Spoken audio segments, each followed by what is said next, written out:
नमस्कार दोस्तों, मैं हूं निकंज पारिक और आप देख रहे हैं आपका चैनल इंटीरियर दोस्त। तो बिना कोई टाइम गंवाए हुए सीधे पॉइंट पे आते हैं। ये है मॉड्यूलर किचन के बारे में तीसरा वीडियो, एपिसोड नंबर 3। तो चलिए शुरू करते हैं। पहले वीडियो में और दूसरे वीडियो में जो कंपलसरी जो मिनिमम प्लानिंग स्टेज पे किन किन चीजों को कंसिडर करना चाहिए उसके बारे में हमने आपको बताया। मुझे उम्मीद है वो वीडियो आपको अच्छे लगे होंगे। तो आज जो वीडियो है उसमें थोड़ी जो बेसिक रिक्वायरमेंट्स है, किन किन चीजों के बारे में हमें और सोचना चाहिए उसके बारे में बात करते हैं।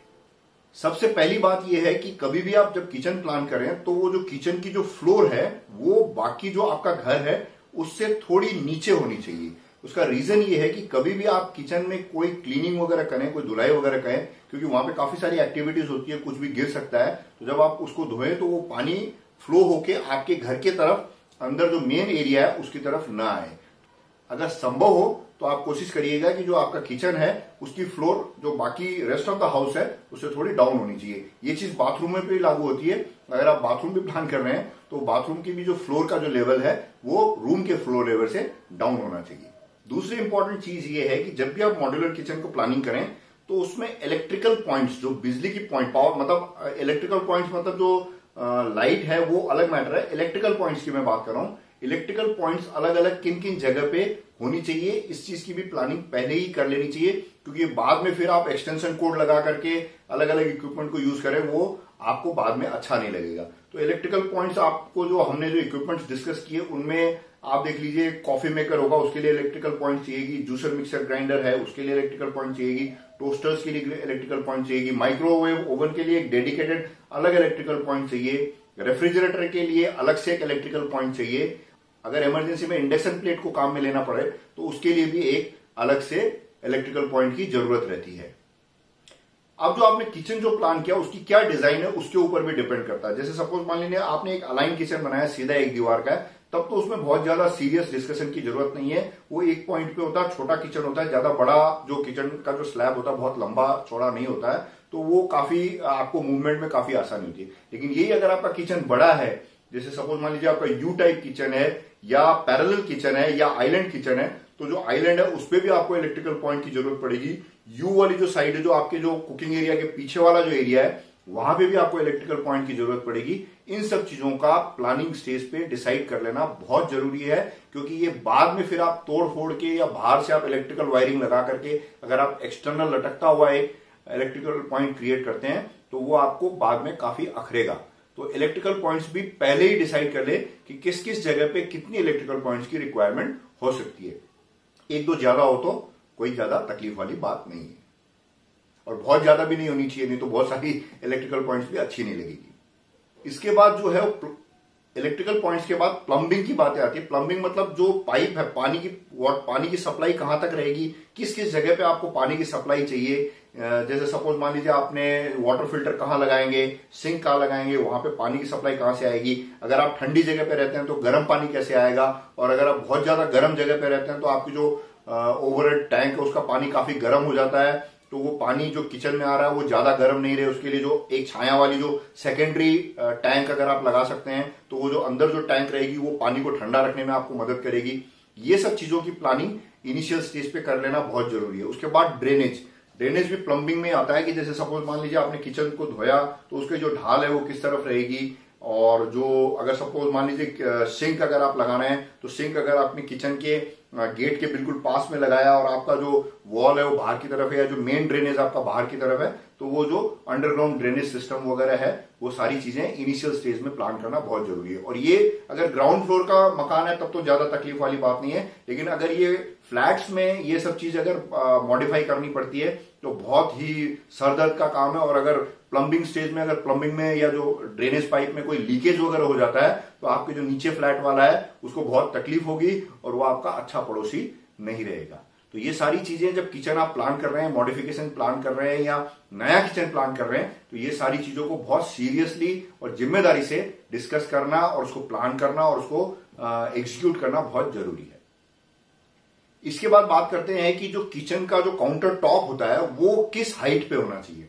एक नॉर्मल है, किसी डॉक्टर ने नहीं कहा है कि इसी हाइट पे होना चाहिए, आपकी रिक्वायरमेंट के हिसाब से इसको आप थोड़ा बहुत ऊपर नीचे कर सकते हैं, लेकिन नॉर्मल जो हाइट है वो 30 इंच की हाइट होती है। 30 इंचेस की हाइट पे नॉर्मली किचन टॉप होता है। अगर आपकी हाइट ज्यादा है तो थोड़ा आप उसको ज्यादा कर सकते हैं, अगर आपकी हाइट थोड़ी कम है तो आप उसको थोड़ा कम भी रख सकते हैं। तो किचन टॉप की जो हाइट है फ्लोर से जिस जगह पे आप खड़े होंगे वहां से 30 इंच की हाइट पे होता है। और जो डेप्थ है किचन टॉप का, जो डेप्थ है, अगर आप मॉड्यूलर किचन प्लान कर रहे हैं तो 24 इंच के करीब आसपास रखना ज्यादा फायदेमंद रहेगा, क्योंकि कोई भी जो इक्विपमेंट्स वगैरह आएंगे, चैनल्स वगैरह आएंगे, कोई भी बास्केट्स वगैरह आएगी, वो 24 इंच के हिसाब से प्लान करके बनाई हुई होती है। अगर आपने इसको ज्यादा बड़ा या ज्यादा छोटा कर लिया है तो उसके लिए फिर आपको ये सारी चीजें अरेंज करने में आपको थोड़ी तकलीफ का सामना करना पड़ सकता है।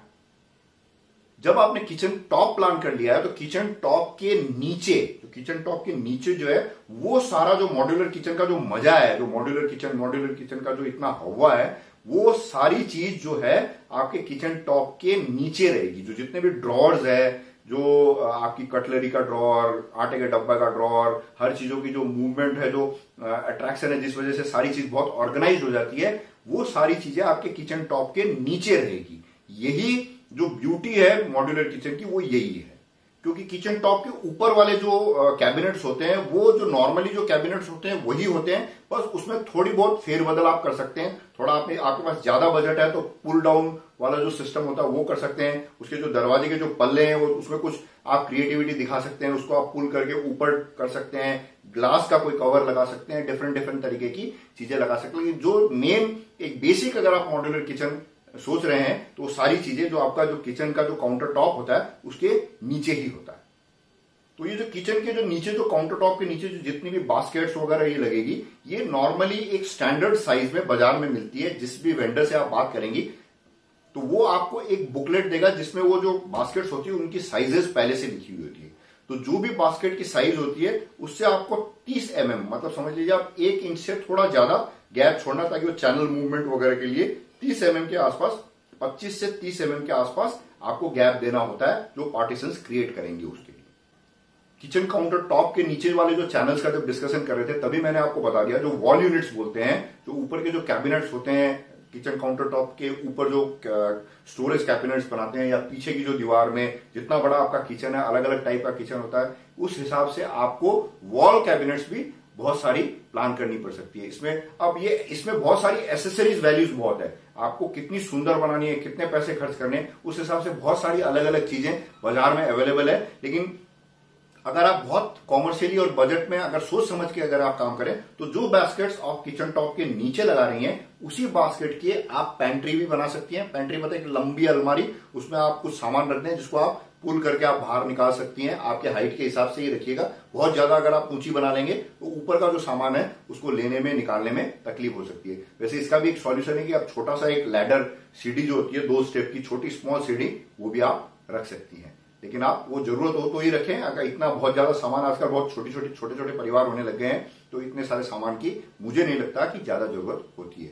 फिर भी अगर आप प्लान करें तो वो पैंट्री पुल आउट्स भी आते हैं, वो उसका बजट थोड़ा अलग से हो जाता है। नहीं तो आप चाहें तो जो नीचे जो बास्केट्स लगाते हैं उसी बास्केट का एक छोटा सा लकड़ी की अलमारी बना करके आप वॉल में फिक्स कर सकते हैं, जिसको आप पुल करके आपकी बोतल वगैरह, टोमेटो सॉस वगैरह जो स्टोरेज होती है, ये सारी चीजें आप पेंट्री में आप रख सकती हैं।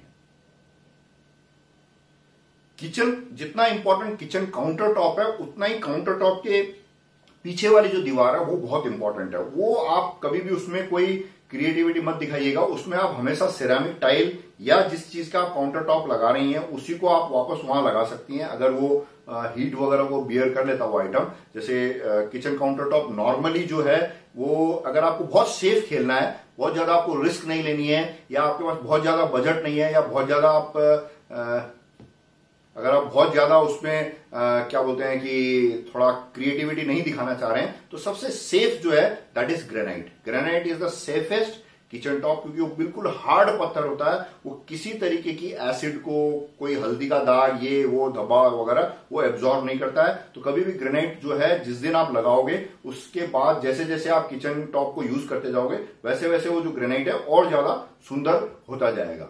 इसके अलावा 2-4 आइटम और आते हैं किचन टॉप के लिए, जैसे एक्रिलिक सॉलिड सर्फेस जिसको कोरियन कहते हैं, उसके किचन टॉप्स बना सकते हैं। G5 करके एक कांच ग्लास कंपोनेंट आता है वो लगा सकते हैं, एक क्वार्ट्ज करके जो आर्टिफिशियल ग्रेनाइट आता है वो लगा सकते हैं, मार्बल भी लगाते हैं कुछ लोग, बट मार्बल मैं आपको स्ट्रांगली रिकमेंड करूंगा कि कभी भी किचन टॉप पे मार्बल न लगाएं तो आपको ज्यादा अच्छा रहेगा। बाकी अगर आप मेंटेन कर सकते हैं, बहुत ज्यादा ध्यान रख सकते हैं तो मार्बल भी लगा सकते हैं। कुछ दिन पहले मैंने एक किचन टॉप में इटालियन मार्बल भी लगा हुआ देखा था, लेकिन I don't know how they will maintain.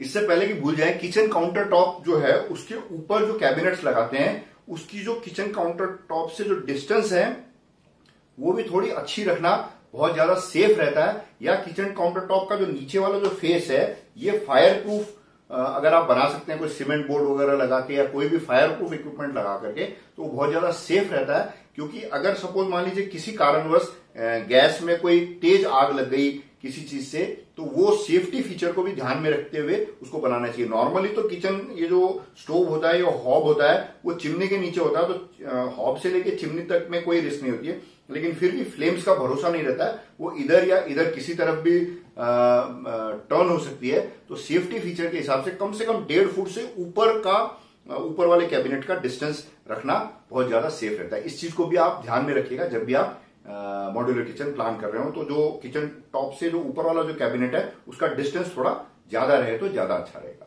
जब भी आप किचन प्लान करें, मॉड्यूलर किचन प्लान करें, तो अगर पॉसिबल हो या अगर आपको सूट करता हो तो एक ऐसा छोटा सा ड्रॉर, स्लाइडिंग ड्रॉर प्लान कर सकते हैं जिसमें आप जो आपके पूरे मकान में जो क्लीनिंग के लिए झाड़ू वगैरह पोंछा वगैरह होता है उसको आप उसमें रख सकें, झाड़ू आप हैंग कर सकें। इस तरीके से कोई प्लानिंग अगर कर सकें, अगर आपके पास किचन में प्रोविजन हो तो इसकी जरूर प्लानिंग आप ऐड कर सकते हैं। अगर आप अलाइन किचन प्लान कर रहे हैं और अलाइन किचन में जो काउंटर टॉप जाकर के बिल्कुल वॉल पे खत्म होता है, तो वॉल से थोड़ा सा आप जो नीचे का जो कैबिनेट्स प्लान करें वो दीवार से थोड़ा अंदर, करीब आप समझ लीजिए 2 इंच करीब अंदर प्लान करिएगा, सो दैट कि आपका जो दरवाजा अगर वॉल की तरफ खुल रहा है तो वो दरवाजा पूरा खुल जाए। नहीं तो अगर आपने बिल्कुल उसको दीवार से फ्लश करके लगा दिया है तो दरवाजा आपका पूरा खुलेगा नहीं, आपको दरवाजा खोलने में प्रॉब्लम हो सकती है।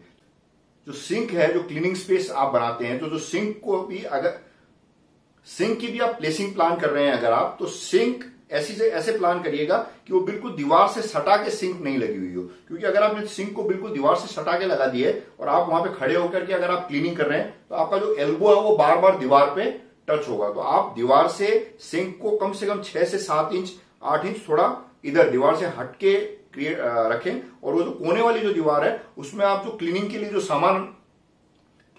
सामान की जरूरत होती है, साबुन वगैरह है, जो यूटेंसिल्स को साफ करने के लिए जो ब्रशेस वगैरह है, वो आप वहां प्लेस कर सकती हैं। तो 6 इंच अगर आप दीवार से सिंक को थोड़ा दूर रखें तो वो भी बहुत ज्यादा कन्वीनियंट होती है, फ्यूचर में काफी यूजफुल होती है, आपको अच्छा लगेगा। तो ये वाली भी गलती नॉर्मली काफी जगह पे हो जाती है कि सिंक को बिल्कुल दीवार से चिपका के लगा देते हैं, जिससे बार बार एल्बो दीवार पे टच होता है।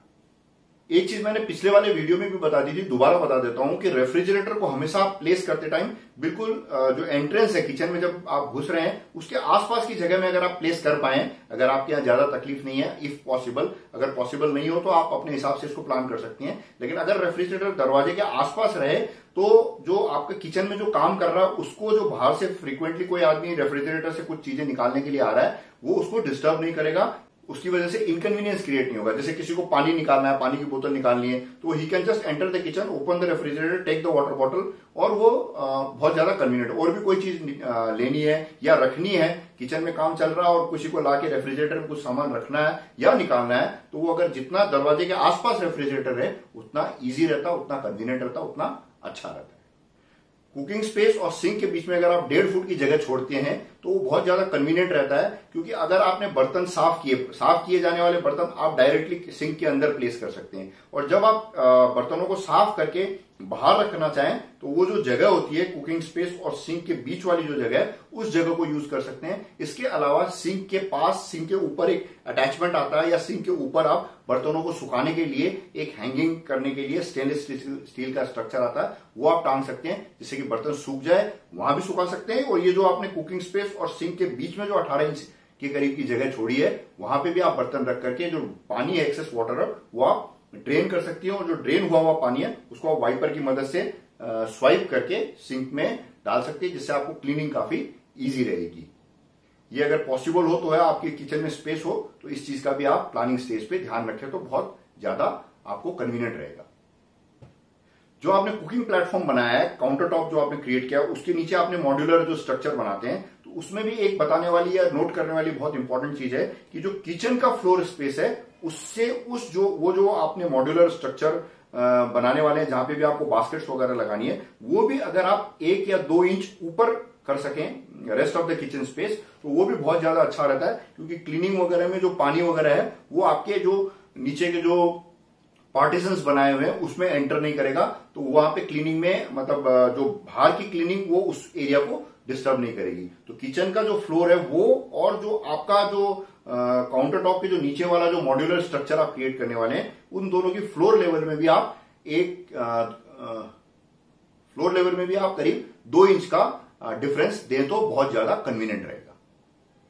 इसमें इस वीडियो में मैं काफी सारी चीजें ऐसी भी बता रहा हूं जो आपको ऑलरेडी पता हो, लेकिन जिनको नहीं पता हो उसके लिए ये सारी चीजें यूजफुल होगी।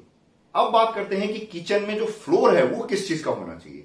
किचन का जो फ्लोर है प्रेफरेबली इंडियन किचन का जो मैं समझता हूं वो स्टोन का, पत्थर का ही हो तो ज्यादा बढ़िया है। किचन का फ्लोर आप इटालियन मार्बल, विट्रिफाइड टाइल और ग्रेनाइट, इन सब चीजों का किसी भी चीज का जो भी आपको कन्वीनियंट रहे वो आप यूज कर सकते हैं। अगर आप मार्बल और ग्रेनाइट, इटालियन मार्बल, ग्रेनाइट, इन सब चीजों का फ्लोर कभी भी बनाए या किसी भी स्टोन का फ्लोर बनाए, तो आप ध्यान रखिएगा कभी भी किचन की जो फ्लोर है उसको एसिड से नहीं धोना है। अगर आपने किसी भी तरीके की एसिड, हार्पिक वगैरह ये सब चीज लगा करके आपने फ्लोर धो दी तो आपकी फ्लोर में परमानेंट दाग धब्बा रह जाएगा, फिर उसको आपको छुपाने के लिए कुछ अल्टरनेट व्यवस्था करनी पड़ेगी। स्टोन फ्लोरिंग के साथ ही जो विट्रिफाइड टाइल है या सिरेमिक टाइल्स है वो भी इसी कैटेगरी में आती है। इसको आप और हम मान लेते हैं, इसको हम हार्ड फ्लोरिंग मान लेते हैं।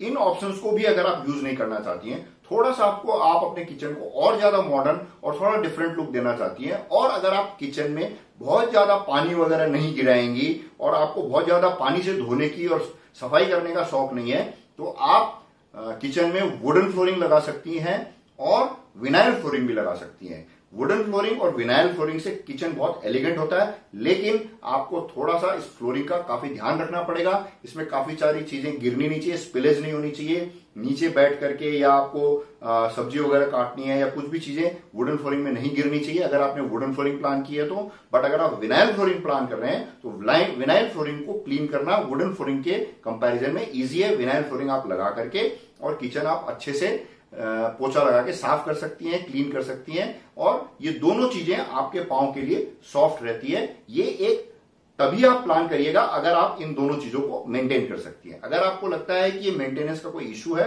तो आप स्टोन को ही प्रेफरेंस दीजिए। Stone is the best flooring for kitchen. These two floorings are premium. थोड़ी सी प्रीमियम फ्लोरिंग अगर आप देना चाहें तो ये वुड फ्लोर या विनाइल फ्लोर। वुड फ्लोर भी मैं आपको लास्ट चॉइस दूंगा। मेरे हिसाब से विनाइल से आगे नहीं जाना ज्यादा बेटर रहेगा। अब बात करते हैं वॉल्स को, दीवारें। जो मॉड्यूलर किचन या किचन की जो दीवारें होती है वो बहुत अच्छा रहे अगर आप फुल हाइट, पूरी ऊपर हाइट तक अगर आप अफोर्ड कर सकती हैं तो इटालियन मार्बल लगा सकते हैं, या इटालियन मार्बल के लुक वाली सिरेमिक टाइल्स लगा सकते हैं, या टाइल्स लगा सकते हैं। ये सारी चीजें लगाने से आपको एडवांटेज ये रहेगा कि जब भी आप किचन को बहुत अच्छे से साफ करना चाहें, बहुत अच्छे से धोना चाहें, तो आप सिरेमिक टाइल्स को बहुत आराम से पानी से, साबुन से, हर चीज से धो सकती हैं। इसमें इन्फेक्शंस नहीं होते। इसमें जो कॉकरोचेस वगैरह, कीड़े मकोड़े जो किचन में क्रिएट हो जाते हैं वो बहुत कम होते हैं, और किचन काफी टाइडी और बहुत स्मार्ट दिखता है। और लाइट कलर की कोई भी आप टाइल प्लान कर सकती हैं। अगर आपको इतनी सारी टाइलें अच्छी नहीं लगती हो तो आप पेंट को प्रेफरेंस दीजिए। पेंट भी अगर आप अच्छा वॉशेबल पेंट यूज कर सकें तो वो ज्यादा बेटर रहेगा। अगर आपने किचन चिमनी लगाई हुई है और अगर आप पेंट यूज करते हैं तो आपका पेंट थोड़े ज्यादा साल तक चलेगा, क्योंकि उसमें जो ऑयल है उसका रेसिड्यू चिपकेगा नहीं और आपका पेंट काफी टाइम तक ज्यादा फ्रेश दिखता रहेगा। फिर भी अगर आप वॉशेबल पेंट लगा लेती हैं तो उसको आप पेंट को कभी कभार साल में 1 बार या 2 बार आप उसको धो सकते हैं। बट मेरा रिकमेंडेशन ये है कि अगर आप किचन में टाइल्स लगाएं तो ज्यादा आपको कन्वीनियंट रहेगा। बट अगर आपको टाइलें अच्छी नहीं लग रही है फुल हाइट में तो paint is the second option. Wallpaper के बारे में किचन में नहीं सोचें तो ज्यादा बेटर है। अगर फिर भी आपको लगता है कि नहीं कुछ एरिया में वॉलपेपर लगाना है तो आप मन में पहले मेंटली तैयार रहिएगा कि आपको साल, 1.5 साल, 2 साल में वॉलपेपर चेंज करना पड़ सकता है।